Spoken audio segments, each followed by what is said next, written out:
Hey guys, today we're going to be tracing existing model photos and basically highlighting details of them with Linework. We're going to be using Rhino and then exporting into Illustrator to make this happen, start to beef these images up. Now the goal, I have some examples I wanted to start off by showing you. So you can find this post on the Knowlton Architecture Instagram, so you can get like a closer look of it on your phones. So maybe go ahead and do that, pull it up. But basically, these are model photos in here that are they're someone built a model and photographed it, right? And we're going to be going over photographing stuff again in greater detail on Thursday. But they're using line work to enhance their existing model photography, right? So there's a couple examples of this. This is like lightly enhanced. You can see it over here. Um, much thinner lines on this one as opposed to something like this. It's much more uh, edited. However, all of this is like really wonderful, and there's like a lot of this is just the whole project is really great actually. So like go check this out and dive into the Knowlton Architecture Instagram if you have not already. Another great example is the work of Kevin Hirth. These are also like model images that have a type of texture or hatch pattern that's been like applied to the surfaces to this is more of a texture than line work necessarily, but this down here especially is all line work. And so you can see how taking lines to start to like represent 3D space and applying it to like an existing photograph can really start to get some really cool um, depth and perspective added to these images. It works in elevation and perspective and section. Yeah, go check out. This is in plan, how that looks. Check out Kevin Hirth's work, Kevin Hirth Co. Just Google it. It's like the first thing that pops up. It is really, really, really cool. So that being said, those are examples to kind of strive for. And I um, reached out to a student to borrow some images of a project that I appreciated.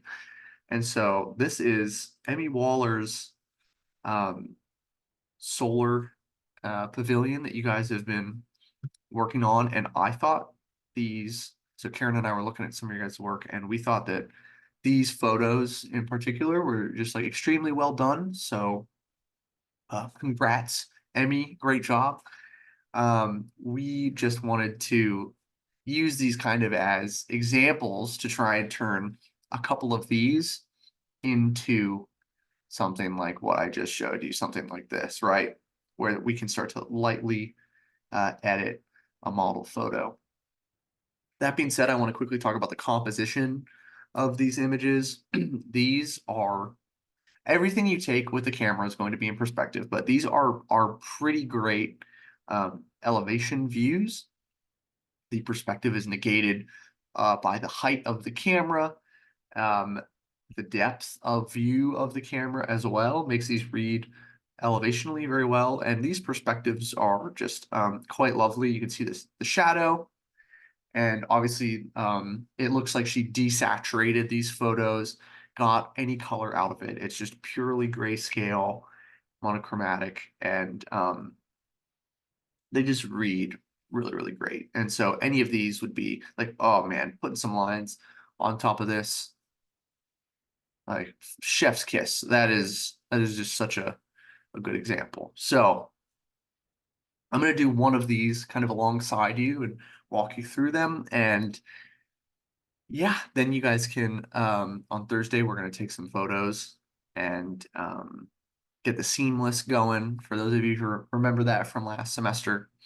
And we can just start to walk through how to get some model images in our portfolios. But yeah, that being said, the line work that we want to do is going to be in Rhino. We're going to do all our lines in Rhino. But then to change the color of the lines, we want to start to move to Illustrator. And so line work and line weights can be done in Rhino. Illustrator, I think, is an easier way to use like color and different colored lines. But really, I'm just going to start by kind of getting a trace of this. Now, I know the example I showed you had white lines, but I believe the background was a little darker than um, this. We're dealing with a much brighter white background here, so I'm curious to see how this will start to read as we go through and maybe use like darker lines that are thicker to contrast. So we're just going to start drawing lines, and um, because this is an elevation, we're going to be using a lot of diagonal lines that are really great. Yeah, I might just kind of shut up and draw.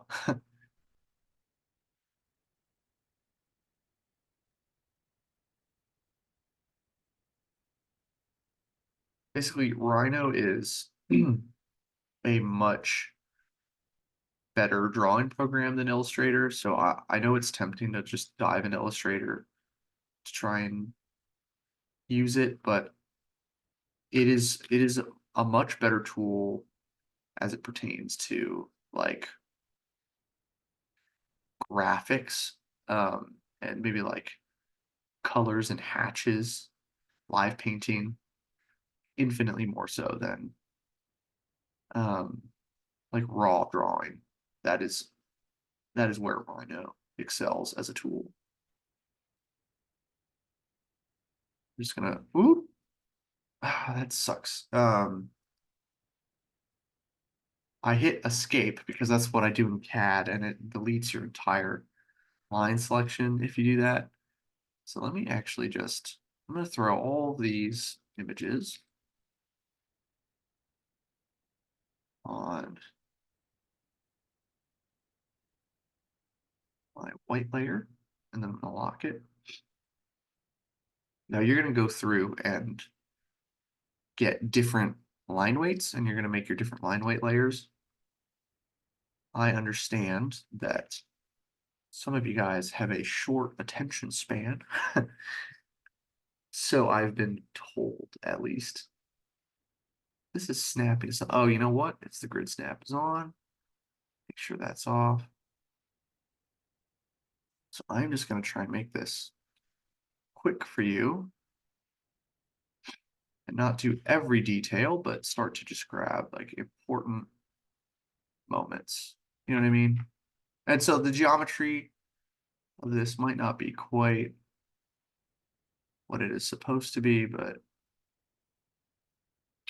what we can do is start to grab certain things and trim them out, move some stuff around.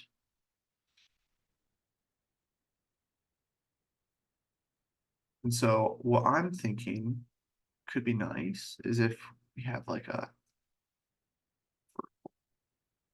series of lines. It's so interesting. What I'm seeing is the foam core is making these lines.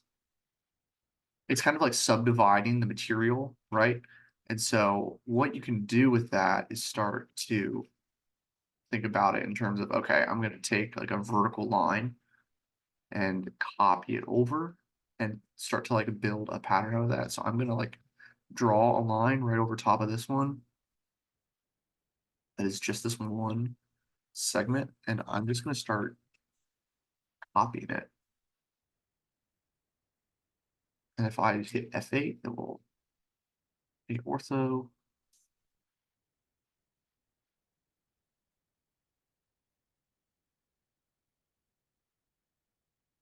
And this angle might not be the same in every part of this and it looks like it's not, but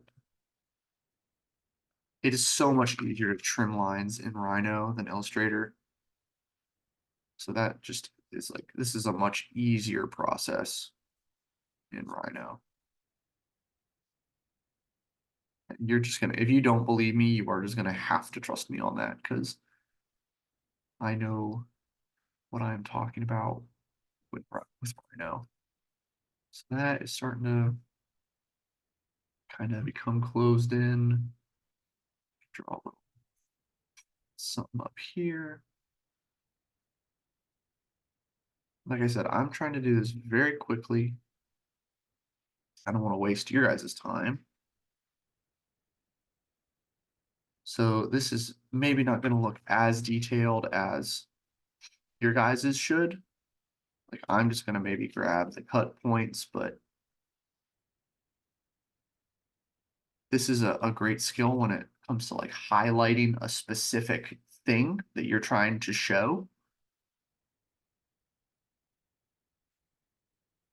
You could potentially use it as like a cut plane, right? You could like highlight a cut plane with it. That's like what I'm starting to do, but that is not the only thing you should be using it for. You should definitely be like using it to show all sorts of depth and use different line weights.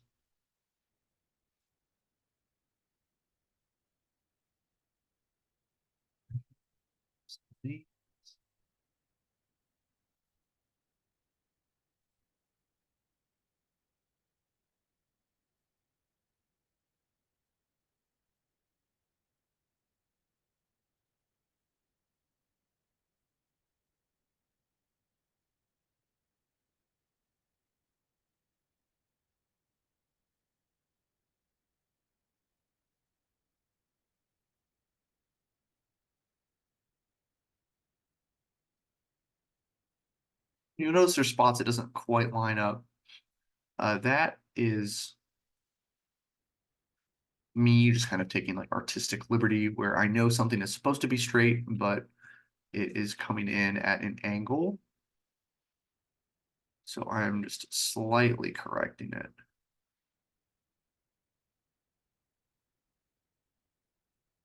What we do here is explode this to get this curve, and I'm just gonna start copying it over.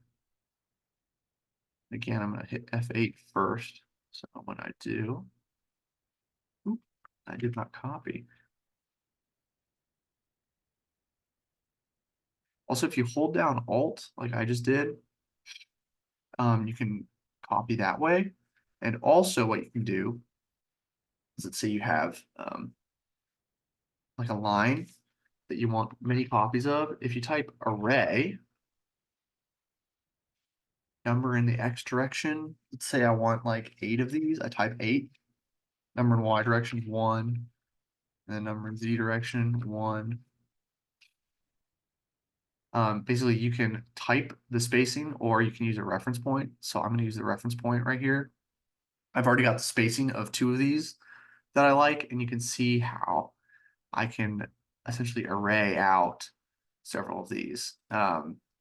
And all of a sudden, boom, these lines are here and it comes in. So I'm actually going to do that again, but I'm going to double that number just because I want a bunch of them, like 16, 1, and 1. And you got to hit enter at the end for it to essentially save your selection. Should delete these, delete that one, and then I can start to just extend these. So if I type extend, select my boundary lines, right? And then just kind of grab some of these. This will extend them to the lines I want them to go to. And I'll just have to like occasionally come back and trim some, but I could have a line down here. Imagine this would look something like this.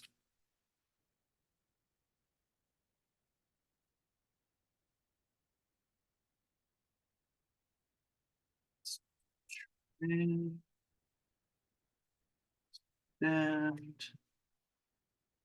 boundary. I hit enter, hold control, and select, deselect, extend those. And so I think this is like a good jumping off point, right? So we can like take something like this. Obviously, this is not complete, but for the sake of just giving you guys an idea. So what I can do is I can take this line work. Let's say I wanted like this to be, I want these squares up here to be a thicker line weight.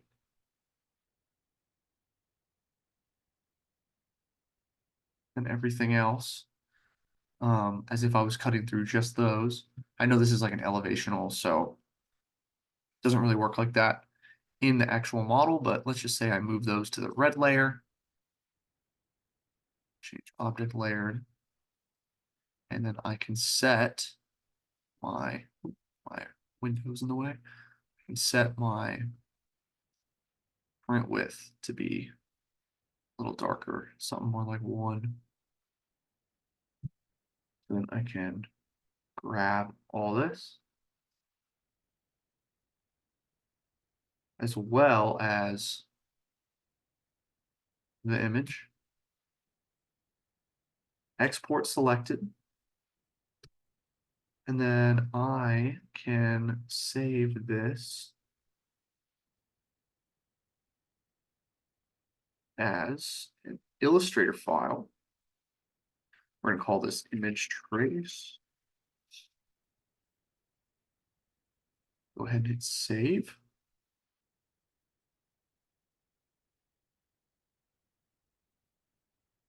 And then we can start to jump into this. Yeah. Open this up.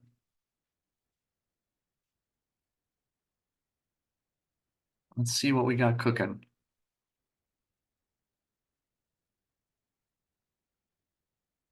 I hear your guys' studio work has vastly improved, and that is just a really, really wonderful thing to hear. So congratulations, you should be very proud. We're going to set this to inches, and we're going to just make, this came in as a really weird frame size. We're going to make this, I mean, it can be anything. Let's just say, I'm just going to get 12 inches by 12 inches, just so we have a square, right? Excuse me. Now, when we export select an image, what it does is it kind of just makes it some lines. So what we're going to have to do is re-import this image. I have this in here. I believe I used this one. Yes, I did. So we're gonna have to do a little bit of scaling. That's totally fine. Our layers from Rhino came in the same way we had them. So if I go ahead and lock our 2 line weight layers, what should happen is this should scale perfectly into this frame. And then boom, it is the exact same size it needs to be. That is why you grab the image in Rhino and export it, even though like the image itself doesn't come, it gives you that frame. So the scaling becomes instantaneous, right? So now we have this line work in here, right? And what you can start to do is, because you've already set your line weights in Rhino and divided your lines at the different line weights that you want to have them, that will be much more complicated than what I did. You can grab them by their layer and just hop into the colors and start to play around with changing the colors, maybe adding like a type of hatch to them, right? So I think, for example, this, and it might be trial and error, finding what works best, but I feel like a gray could be quite nice. So if I grabbed like a palette, color groups. Sorry, I'm hitting the wrong buttons. This is the button I want.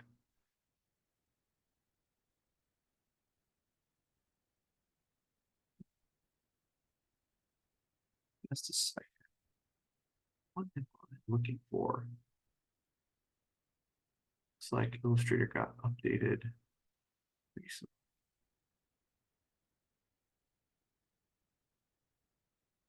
Well, there's a way to bring up like a grayscale slider. Um, Probably just missing it somehow.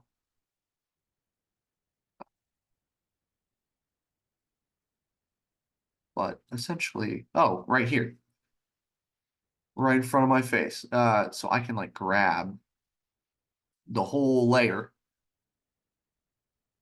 And when you go in here, grab that line, and so I'm gonna make like a nice gray, right? Let's say I grab this layer underneath it. I can hit the eyedrop tool, grab that. It will make all the properties the same, but I want to bump down the stroke a little bit. I also feel like this came in like super thick. You're gonna drop that down to like 1.5 maybe. So what you can see is that, and this is like a crude example as I did not spend a whole lot of time doing it, but that's like the workflow of it, and that's what's important. Um, I've given you examples now to look at, and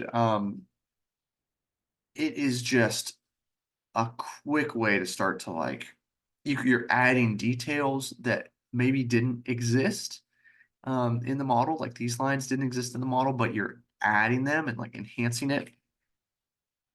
Um, or conversely, you are then taking your existing geometries like corners and edges and highlighting them in a way that you really enjoy. So, like, I might even darken these up a little bit. And I almost think that all of this might read better even lighter. Like, if I make the thicker ones 0.75 and then everything else 0.5. If I make everything else a little darker too,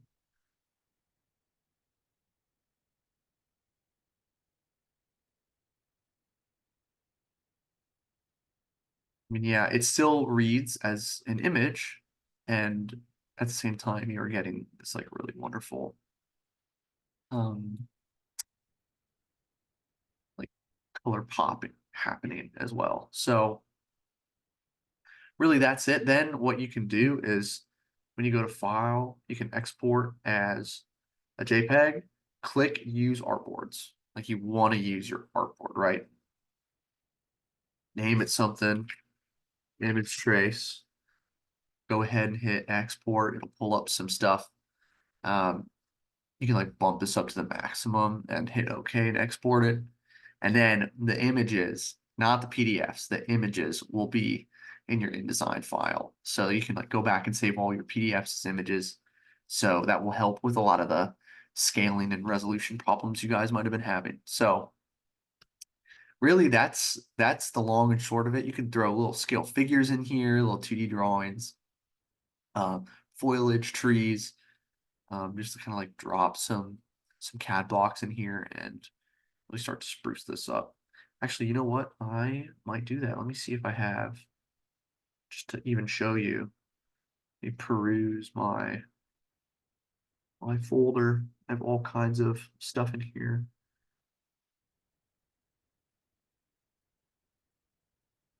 could have sworn I had a very silly uh, file that was just like helpful things. I'm probably looking right at it and don't see it.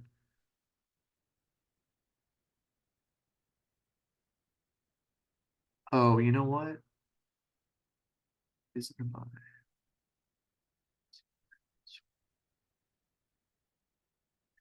collection? These might all be Rhino line work, so perhaps that's something you would do in Rhino. You like drop line work over.